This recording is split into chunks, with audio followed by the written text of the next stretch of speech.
গুলি তো চললো, ভাই বলছে এর পিছনে তৃণমূলেরই কারসাজি আছে, বিজেপিও বলছে গোষ্ঠী কোন্দল, কিন্তু তৃণমূলের বক্তব্য আবার একেবারে অন্য কিছু। তারা ঠিক কিছু বলছেন না, আবার কি হয়েছে তা জানার চেষ্টাও যে খুব করছে এমনটা নয়। তাহলে কারণটা কি? গোষ্ঠী কোন্দলেই কি প্রাণ হারালো এই তৃণমূল নেতা?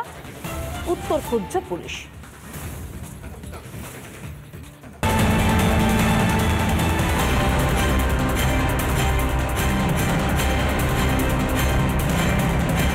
ভাটপাড়ায় সাত সকালের শুট আউট, বোমাবাজির পর চায়ের দোকানে চলল গুলি, রক্তাক্ত অবস্থায় মাটিতে লুটিয়ে পড়েন তৃণমূল নেতা অশোক সাউ। এই খুনের পিছনেও কি লুকিয়ে তৃণমূলের গোষ্ঠী কোন্দল? তেমনই অভিযোগ নিহত তৃণমূল নেতার ভাইয়ের।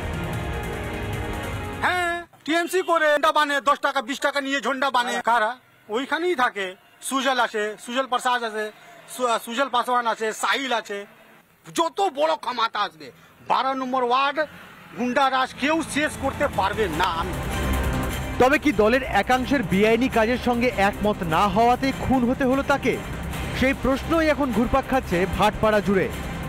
নৈহাটি উপনির্বাচন চলাকালীন তৃণমূল কর্মীকে গুলি করে খুন করা হলো। জগদ্দল থানার একেবারে নাকের ডগায় ঘটনাটি ঘটেছে। এলাকায় পুলিশ মোতায়েন রয়েছে, সিপি নিজে এসেছিলেন। বেশ কিছু তথ্য সংগ্রহ করা হয়েছে, কিন্তু ইম্পর্টেন্ট হচ্ছে এই মুহূর্তে যেই ছবি আমরা দেখাবো, একেবারে দেখতে পাচ্ছি যে চায়ের দোকান, তার উল্টো দিকেই একটা বাড়ি, সেই বাড়ির ওপর একটি সিসিটিভি ক্যামেরা রয়েছে। যদি এই ক্যামেরা চলে তাহলে পুলিশের পক্ষে আততায়ীকে চিহ্নিত করা একেবারে সহজ, কারণ এই রাস্তার দিক মুখ করেই কিন্তু এই সিসিটিভি লাগানো। কেন খুন তৃণমূল নেতা? ব্যারাকপুরের প্রাক্তন বিজেপি সাংসদ অর্জুন সিং এর দাবি, 2 বছর আগে ব্যারাকপুরের ভাটপাড়ায় একটি গণপিটুনির ঘটনা ঘটে। সেই ঘটনার রেশ টেনে তৃণমূলের একাংশ এই ঘটনা ঘটিয়েছে। তবে এর পিছনে তৃণমূলের স্থানীয় নেতৃত্বের যোগ দেখছেন প্রাক্তন বিজেপি সাংসদ। তাহলে ভাবুন এখানে লোহাচোর সোমনাথ শ্যাম কি অশান্তি করছে পার্থভৌমিক আশীর্বাদ নিয়ে। পার্থভৌমিক লোহাচোর টাকা তুলে পার্থভৌমিক কাছে পৌঁছায়, পার্থভৌমিক অভিষেক ব্যানার্জির কাছে টাকা পৌঁছায়। এই পুরো টাকা নেক্সাস পুলিশ আর তৃণমূল কংগ্রেস আর এরা এই নেক্সাসের মধ্যে এই ঘটনাগুলো ঘটছে। অর্জুন সিং এর বক্তব্যের পাল্টা বক্তব্য দিয়েছেন জগদ্দলের তৃণমূল বিধায়ক সোমনাথ শ্যাম। তার দাবি, অর্জুন সিং এর গোষ্ঠীর লোকজনই এই ঘটনার সঙ্গে জড়িত।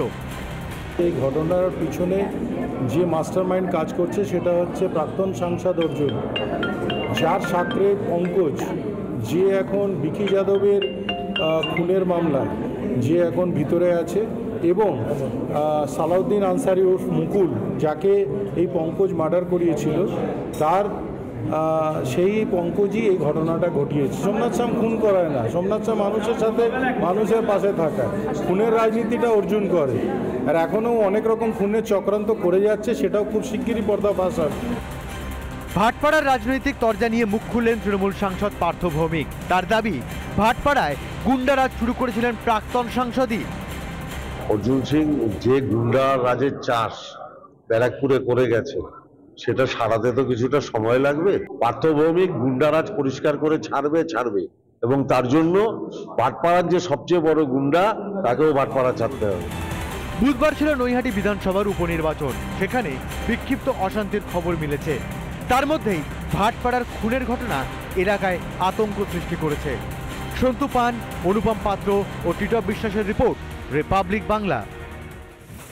নানা ধরনের কন্টেন্ট দেখার জন্য লাইক করুন, শেয়ার করুন আমাদের ফেসবুক পেজ, সাবস্ক্রাইব করুন আমাদের ইউটিউব চ্যানেল। পাশাপাশি অন্যান্য ব্রেকিং নিউজের জন্য অবশ্যই চোখ রাখুন রিপাবলিক বাংলায়।